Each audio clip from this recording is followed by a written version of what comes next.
Do you feel that right now? Do you feel that romance? Do you smell that romance? Yes, I can smell romance. It's just, this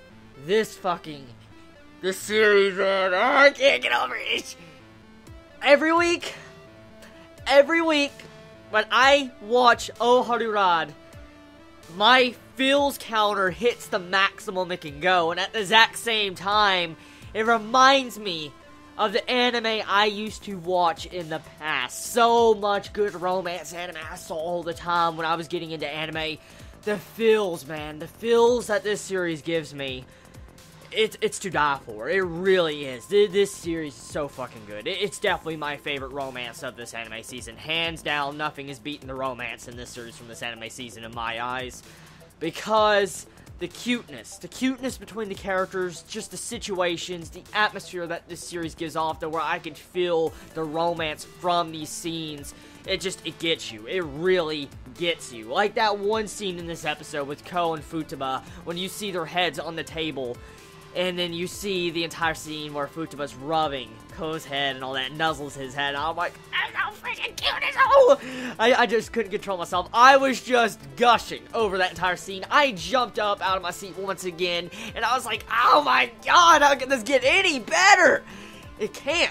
It literally cannot pass this level of freaking feels. It can't. That is how emotional this series is. I mean, this episode adds some form of conflict. That's exactly what this episode does. The conflict we see in this is that it seems like Ko no longer cares for Futaba. He doesn't love her technically anymore, and if he does love her, he loves her in her past self, like when he met her in middle school. So pretty much, he no longer loves her current self. Futaba is in the exact same position. She's still in love with Ko, but she doesn't love his newer version of himself because he's so different. He's like a stranger to her, and this has been very obvious in these past couple episodes, but she announces it in this episode. She has those feelings, but she doesn't like the current version. But still, it doesn't matter. The romance is there, the conflict is there, the drama is building up, especially with the girl that's falling in love with our main male character, Ko's brother, the older brother. I forget his exact name, Tanaka, I think that's his name. Pretty much, Ko's brother has this girl crushing on him, loving on him, and at the exact same time, you see some conflict going on there since we get to see Yuuri witness that entire conversation. Now, here is the thing, okay? With this episode, we learned something very devastating. Yuuri was always this cutesy little girl, or this girl we've seen in this series, that she seems so innocent. And usually the innocent girls are the ones you should watch out for, especially Yuuri. With this episode, we find out her dark side, like, really dark side. So, this girl that constantly got bullied, picked on, segregated from the class, and constantly was made fun of point blank face to face pretty much, never got pissed. But when someone jacks her cupcake, she wants to stab them. She wants to slit their throat. That's exactly the way Yuuri acted in this episode. Like, for instance, that scene when one of the main male characters just steal her cupcake. Like, oh, you're not gonna eat it. She's like, I was gonna eat that. And at last, I'll let the face, which is so cute. And then all of a sudden, the inner cell, she gets so demonic. I'm like, whoa! Whoa! Back up, back up. That was like, what the fuck? I had to pause my screen, take a picture of that, and I posted it on the Chibi community Facebook page just because of how shocked I was. I was like, no way. This girl that is so innocent went like that. And then later on in the episode, she's still holding that grudge, and she's like, I will get him for that cupcake. I'm like, don't mess with her cupcakes, okay? If you see a cupcake, you see a sweet, back off.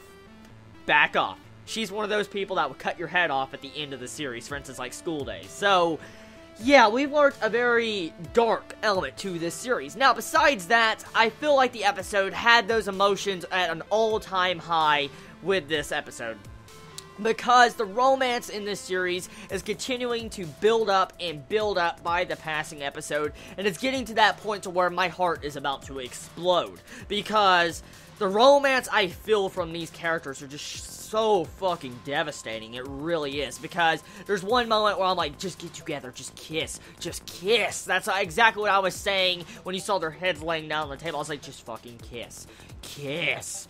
And then it didn't happen. I was disappointed, but still, the tension, the romance tension is building, and this series just continues to impress me. Really, it does. The music, really, there's not much more I can say about the music. It complements everything in this series, and I love it. I love the feels it gives. The slice of life feels, the romance feels, the drama feels. And if you have yet to start this series, just go watch it. This is really one of my favorite romance I've seen of all year long. Out of all the romance I've seen from this year, I've loved Golden Time, and I've loved this. But this, so far, is really reaching those feel levels, because this right now is just so enjoyable to sit down and watch every single Monday, because it's so different from the other anime we have from the season that's all about psychological gore, violence, or fan service. This is mainly fan service for all of those romance lovers. That's exactly what the series gives, and it's been doing a damn good job with it. All the characters are likable, and so I don't see why anyone could really complain about this series, because it's been so fun watching. So anyways, everybody, tell me your thoughts about this episode. Did you enjoy it? Did you hate it? What's your favorite moments about it? What do you feel about those romance feels in this episode? What do you feel about Futaba, our main female character? Do you think she'll be able to love this new Ko? Do you feel like most likely Ko still is in love with Futaba, but he's not just expressing that yet? Let me know your honest opinions in the comments below. I love all of you so much. You have a wonderful day or night wherever you live. Please be safe. Chibi out.